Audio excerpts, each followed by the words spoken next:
So, ladies and gentlemen, first and foremost, on behalf of the family and on behalf of the Steckley Gooderham Funeral Home, I'd like to welcome everyone here joining us today in person or at home via the live stream. Just a few quick notes before we get started here. If anyone has a cell phone, just to please turn that off. We don't need any kind of interruptions during the service. And immediately following the service, we are gathering downstairs. The family has graciously arranged for a time of fellowship and reception. So we can certainly come all downstairs and share some more memories and stories. And I do want to note as well, around 12:45 or 12:50, I will be gathering the family back upstairs into the chapel here to recess out to the coach, and then we're going to the cemetery for a private family interment. So when we do that, guests, you're more than welcome to stay here at the funeral home, share some more memories, stories, and have some more food because there's lots downstairs. I may want to make note as well, just outside the lobby, right by the staircase, there is a memory jar set up. And if you do have a moment, please take a few minutes to fill out a nice memory or a phrase, something to describe, and that can be given to the family afterwards and something that they can reflect on afterwards. So it's a nice gesture, it takes a couple minutes, so please do that. Thank you.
That was lovely, Dale. I didn't know you were so talented.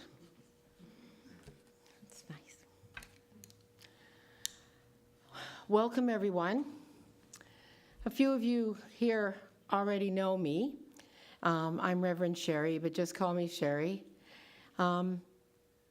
It's such an honor for me to be here today. I'm sorry I'm here today, but I'm really touched and I'm really honored to be here today, and I sure do hope I do Larry justice and Shirley.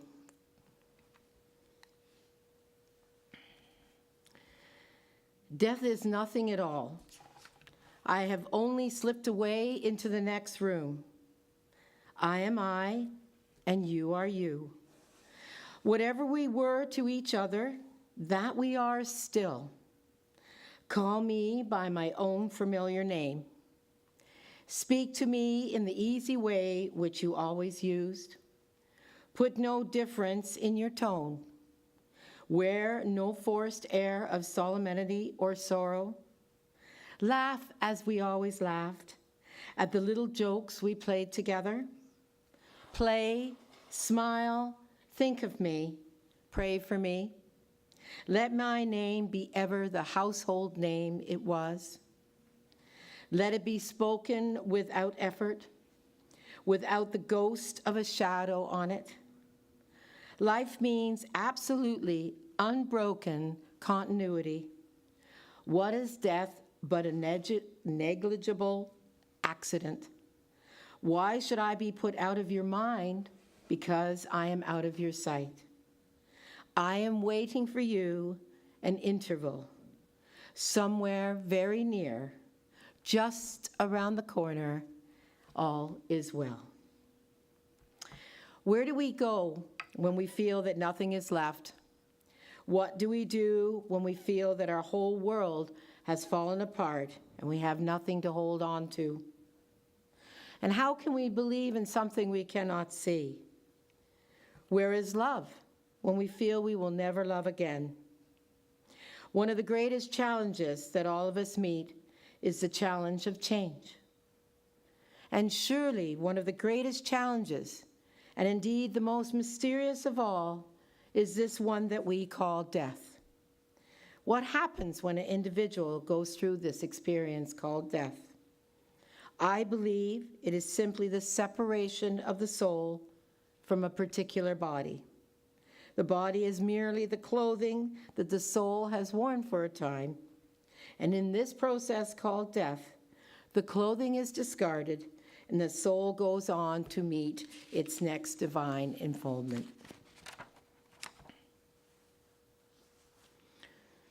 On May 18th, 1935, Larry de Wilde was preciously born through his parents, Renee and Irene.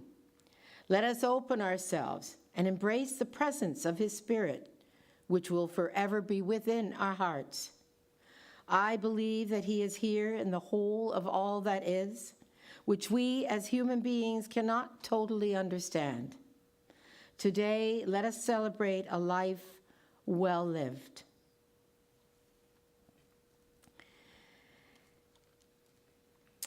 Now, I'm one of those people that, wears many hats, and I think that's one of the reasons Larry was close to me as well. And I have a commercial cleaning company, and you're going from cleaning bathrooms to sitting with people and helping support them in times of their life. And that's how I met Larry. I met him through the cleaning company, and I've been in the cleaning business for 33 years, and 20, 25 years knowing Larry. And then I've been a reverend for 20 years. And I don't know which one he liked best, but anyway. Larry was more than a client to me. Larry and Shirley together are such a supportive team. I remember bumping into you with my husband at the Midway Diner, my favorite place to eat, and you sitting there, and you had that article for me when I was, it wrote about things that I don't tell everybody, but I've come from there to here. And it touched me so much, the two of you, how you were. My husband was like, you told him that? And I went, well, that's how people should be, honest and true, and it shows where you can go in life and how you can be healed and whatever. So the two of you found the best of me where others might have judged. Larry knew part of my story. He's seen where I came from and where I ended up. I fell in love with a little 6-speed sports car, and I went to him and asked him for advice. He encouraged me to go and buy it, and so I did. And now I have a white one. I've had them for 15 years. 2-seater sports cars, and thank you, Larry, for that, because I'm not sure I would have felt I would. Self-worth is a real funny thing. Larry was a lovely man. No baloney on his block. Truth be it, he helped me reach a little higher, and I know he helped a lot of people reach a little higher. He filled a place in my heart that was void of a mentor. Wise, supportive, and delightfully opinionated. Halfway between here and there, people find their way by the energy that brings us all together. By this energy, we are never separate, and that's the threads of life. Every one of you in this room was meant to be in this room, and every one of us were meant to know each other. So now I've got my dear, delightful, opinionated, colorful friend, Barb. Are you going to come up here, darling, and kick it out of the, how do they say that? Park.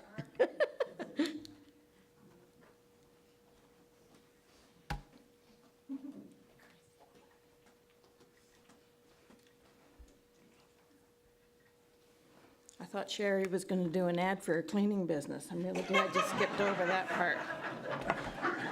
Why not? Just slip one in there. Oh, I did it in big print. Don't need my glasses. First of all, I'd like to thank everyone for coming here to help us celebrate Larry's life. A person would just have to read the multitude of posts and comments on Facebook over the last few days to just know how much Larry touched people's lives. For those of you who don't know me, I'm Barbara Frew, and I worked with Larry for about 25 years, and during that time we became friends. Shirley and family have asked me to speak today to share our memories of Larry, and it is my honor to do this. When you knew a man like Larry, you had a chance to know him, you would never ever forget him. He kind of had a magical way about him, and that he was truly interested in other people and what they had to say. He was always asking after people's kids or pets or whatever you might have going on in your life at the time. And just to put a stamp on that, it wasn't 2 weeks ago that Larry called one of the ladies from our office that was leaving to move out west and to thank her for having chosen our brokerage to work for and wished her the best of luck. And that's just Larry. That's the kind of thing he did. Larry was kind, and when he cared about you, you knew it. He had impeccable ethics and was true to his friends and family. He ran our brokerage with fairness and was an excellent mentor to me as well. And anyone who had the privilege of working for him. Oftentimes, if something came up at work and we were wavering on what to do, we would just think, what would Larry do? And the answer would come. There are few people that love to laugh as much as Larry, and I had a lot of laughs with Larry. He mostly laughed at himself and his own antics, which made it easier to joke around with him because he had a good sense of humor. And I do have a lot of stories, but we're kind of a G-rated audience, so I'm not sharing all of them, okay? A little history, Larry was a realtor for over 54 years, and for anyone, that's a long career in itself. But after speaking with Shirley and Janet the other day, I came to the realization that Larry pretty much started working about 5 minutes after he was born. He was born to the first tobacco farmers in Simcoe County in the 1940s, and the family moved to New Lowell from Delhi, and we have relatives here from Delhi still, when Larry was just a kid. Because Larry's dad was one of the first to bring this industry to our region, he was interviewed by the Simcoe County Archives in the 1970s. Larry got a copy of those tapes and was so excited to listen to his dad on those tapes a few years ago. He was very, very proud of that achievement. Larry worked as a bank teller for a time, and then in a lumber yard. And then in Toronto, he worked as a timekeeper at a construction company. And it's there that he met a gentleman that saw something in Larry that I think everybody sees and would understand now. and he got him an interview at Avro Air, Canada. This particular job Larry held with great pride, as he had a very particular job working on the Avro Arrow, which was an aircraft built by Avro Canada in the 1950s. It was intended to serve in the Royal Canadian Air Forces as a primary aircraft until John Diefenbaker put an end to that. I don't think Larry was very fond of Diefenbaker after that, judging by the adjectives that Larry used to describe him. Shirley worked there as well, and they both played a significant role in this historic project.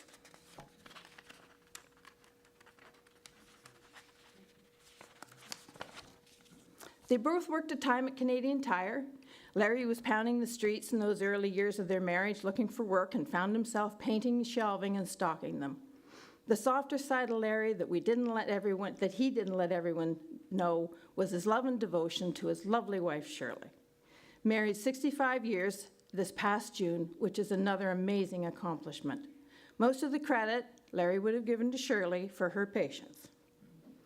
He would talk it up about Shirley from time to time while being very self-deprecating, but one of my favorite lines that Larry used to use at gift-giving time was, "Well, I think I'll buy Shirley 2 gifts this year, shampoo and conditioner."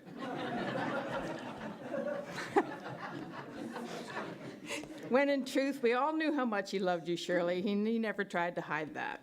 You were truly the love of his life, Shirley. And this is important to remember now that you must take each day one step at a time. But know this, if he didn't tell you, everybody else knew. Another story Larry loved to tell was about Dino, his friend and business partner for many years. I didn't ask your permission to tell this story, Dino, because I didn't want you to say no. 1 year after Dino and Larry bought the Royal LePage franchise, which was in 1997, they decided to celebrate by going out to dinner.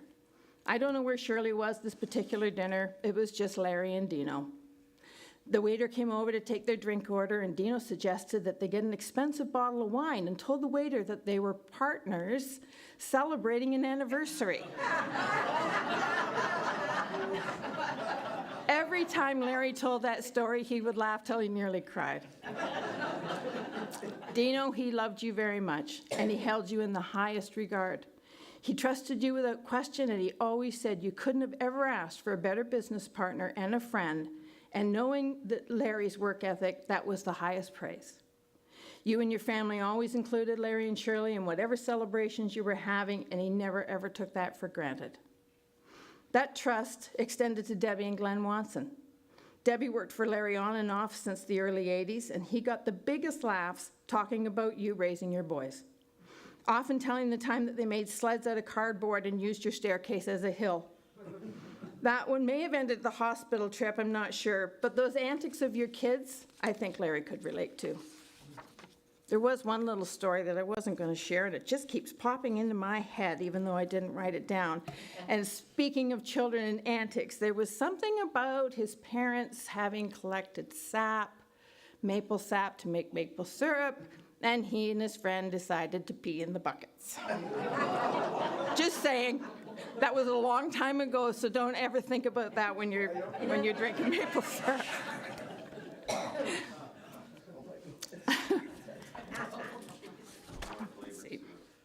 Larry was more private about his family.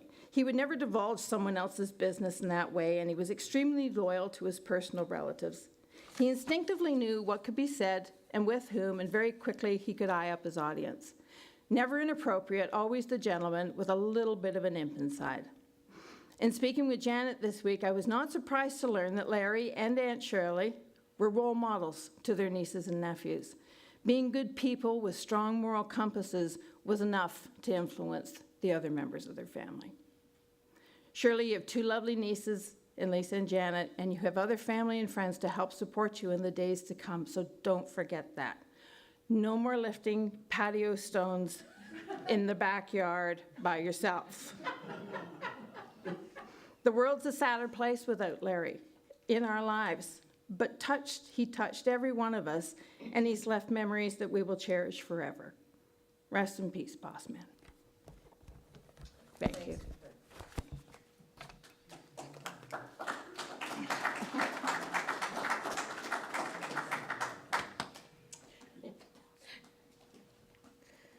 Well, I was kind of wondering how I would share a story I wasn't going to share.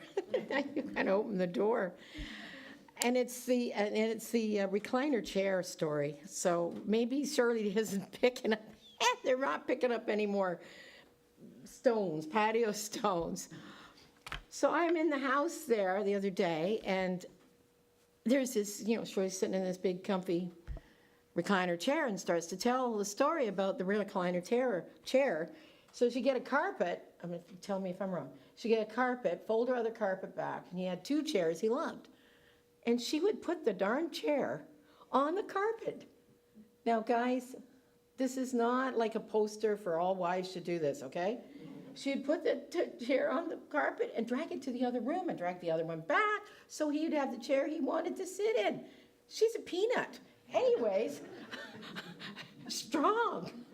And that's love. That is love, when you're willing to do that. And, you wouldn't brag about anything, but we were telling stories, and what a story. No wonder he loved you so much. Anyways, I love that story.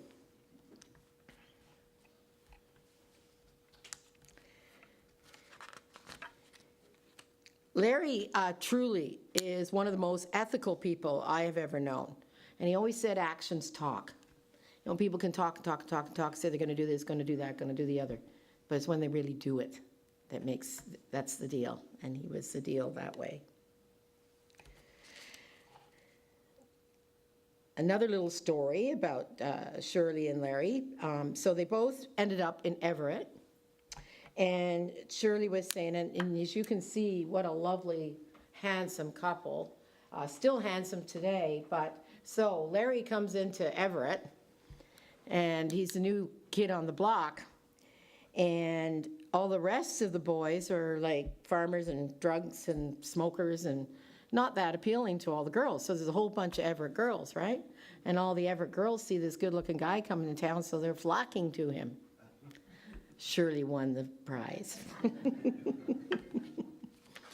Now, there you go. God is calling, and Larry's saying, put your phone off. We're going to share some reflections. Dale is going to play the organ again, and How Great Thou Art. And while he's playing How Great Thou Art, take the time to reflect on Larry. Your memories, your blessings that you want to send forth.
Thank you.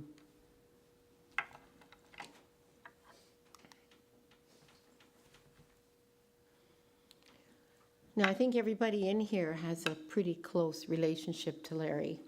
And to mention everybody's name and to address everybody would, that's just not. But the person I am going to address today is Shirley.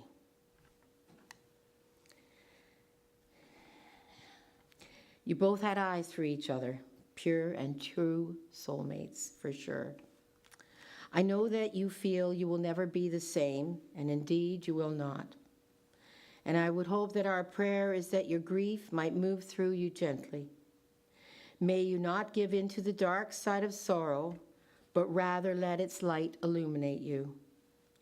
Sorrow can stretch your heart now, and more light shine there than ever before. I know that you and Larry have shared a deep love for each other. Your bond with him was neither temporal or temporary. You shared a sacred heart in the union shaped from love and deep understanding. You each have supported each other for more than 65 years. What a testimony to true love. Larry shall live as an angel on your shoulder, sweetheart. He shall watch over you and protect you and send you all manner of good. Find peace in your memories. Don't forget, all these people here, including me, are only a step away, a phone call away. Don't sit at home and forget that, you have people supporting you. You are very loved, my darling. Let the trust and respect and love that you and Larry shared be celebrated every day. You are vital and you are beautiful. And Larry, I'm sure, would want for you to live well and joyfully. He is forever your soulmate. He's just not here in body anymore. So everyone, we are all here today to release what has been. The very human experiences of your love for Larry, who is a husband, brother, uncle, business partner, friend, and many more things. You shared stories and you shared your histories. Yet also open your hearts today that your relationships with him may be reborn through an understanding of spiritual grace.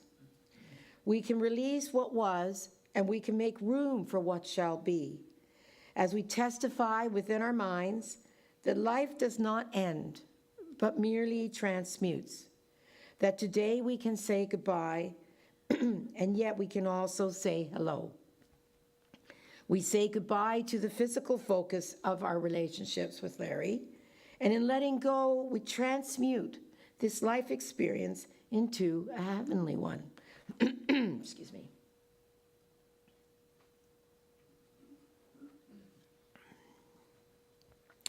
Everyone here has their special relationship, and these memories are the legacy in which he shall ever exist. Be with them now and send forth the loving energy that surrounds us today, as this will forever surround you in spirit. An amazing gentleman has transcended from this earth, received by those who have gone before him. See Larry now, one with all that is eternal. His spirit is free. May we pray. Dear God, it is today and all days that we need your hands of love and support. May we know that this child of yours, Larry, has completed his earthly journey and is now peacefully embraced within the light of your love.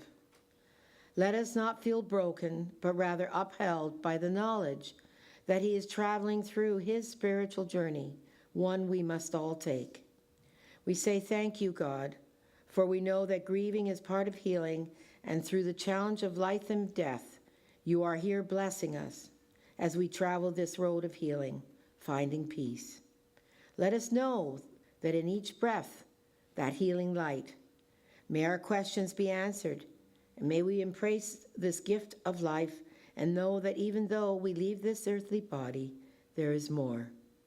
May the beauty and the glory of all that is good fill us now and illumine us to your truth, The life is everlasting, and we say amen.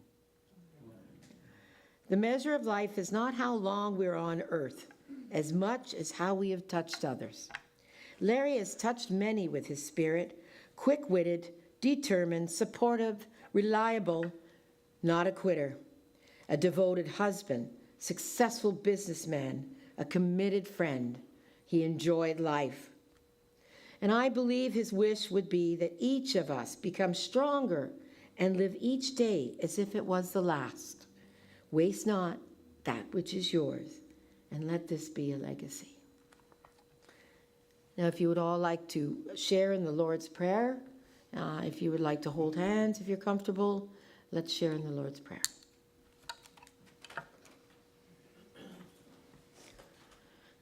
Our Father, who art in heaven, hallowed be thy name. Thy kingdom come, thy will be done on earth as it is in heaven. Give us this day our daily bread, and forgive us our trespasses, as we forgive those who trespass against us. And lead us not into temptation, but deliver us from evil. For thine is the kingdom, the power, and the glory, forever and ever. Amen. Well done, thy good and faithful servant. And now Dale will share Amazing Grace on the organ again. Thank you.